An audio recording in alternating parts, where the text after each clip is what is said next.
par rapport à l'IA générative, elle se nourrit de tout ce qu'on met, nous, sur les réseaux sociaux, sans aucun droit d'auteur. Tu vois ce que je veux dire? Ouais, Donc ça mène vraiment un questionnement parce qu'en gros, elle se nourrit de notre connaissance pour nous la ressortir directement, mais sans dire, voilà, bah, c'est telle personne qui a fait ce travail-là, ou elle refait des voix de Michael Jackson, mais bon, tu vois ce que je veux dire? Qu'est-ce que tu penses à cet aspect vie privée, justement, un peu je crois que c'est pas encore super régulé à ce niveau-là, et le fait que l'IA générative se source auprès de nous, quoi, en fait, sans payer les gens qui devraient l'être, peut-être pour des textes, pour des chansons, pour c'est ça. des romans. Ouais, et puis donc c'est que la régulation n'est pas encore là. Ouais. Il y a eu un certain effort pour essayer de donner des droits d'auteur par rapport aux data d'apprentissage, donc les données d'apprentissage qu'on donne aux IA pour s'entraîner.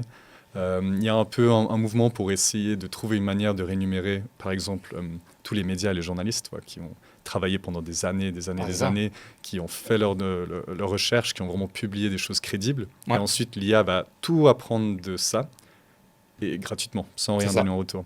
Donc voilà, il y a déjà eu quelque chose par rapport à ça pour payer ces médias. C'est vraiment réalisé ou c'était juste un débat d'idées Je sais qu'il y a eu beaucoup de pression.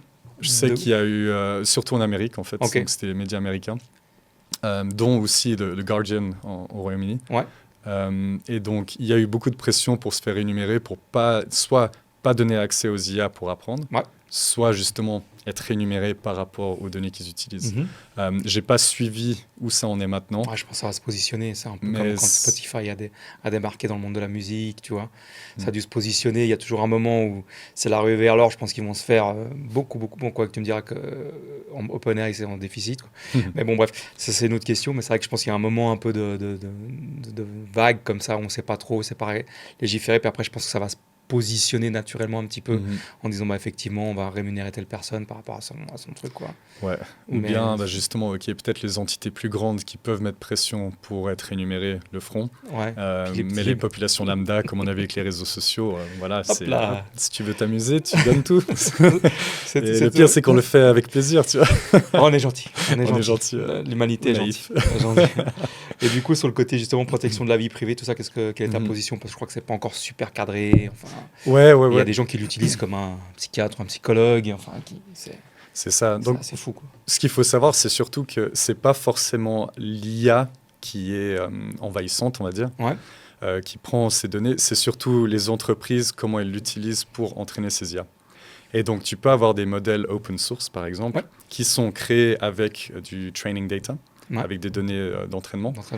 Et puis, en fait, une fois qu'elle est créée, que le modèle est créé, on peut le prendre, l'utiliser sur nos propres serveurs en sachant qu'il n'y a rien qui est enregistré, rien n'est envoyé aux États-Unis ou quoi que ce soit.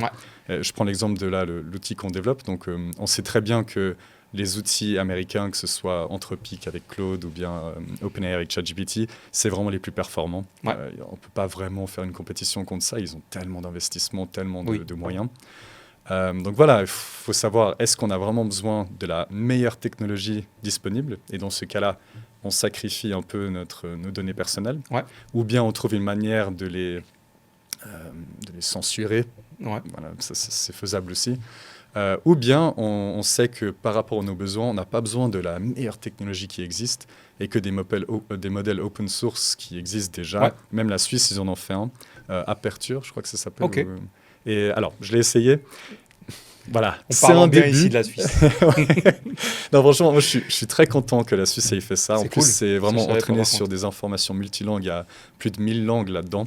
Donc, c'est beaucoup plus généralisé, beaucoup plus de sources d'informations variées. Par contre, c'est clair qu'on n'a pas les moyens techniques pour pouvoir entraîner des modèles comme GPT-5 ou Claude Sonnet ou quoi que ce soit. Donc ça, c'est limite, quoi. Mais tu l'as testé un petit peu? Oui, j'ai testé un peu. Voilà, moi, j'étais pas très satisfait. C'est pas personnellement un que j'utiliserais pour le moment.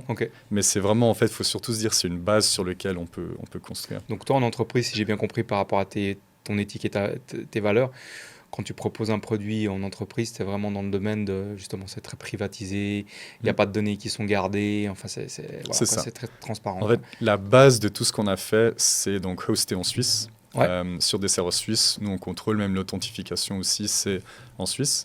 Donc voilà, de base, tout est, on va dire, souverain. On est souverain de nos propres données. En plus, donc, pour donner un exemple, on utilise Infomaniac, donc ils sont basés à Genève.